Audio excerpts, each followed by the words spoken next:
I'm Ilocano. But I don't like Marcos. Ayoko kay Marcos. The most corrupt president. Kahit wala si Congressman Sardico. Alam ko na yun. Katangan ninyo, sino pumirma ng GAA, Bicam, May Blanco?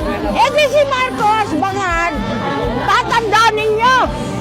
Si Marcos ang the most corrupt president I ever heard.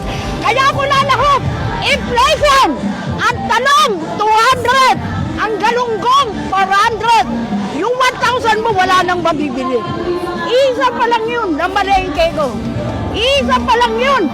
Tapos, gusto ka niya si Marcos, bangag. Maglalakaw ka, Marcos. Apay kastang ka. Hindi kita gusto.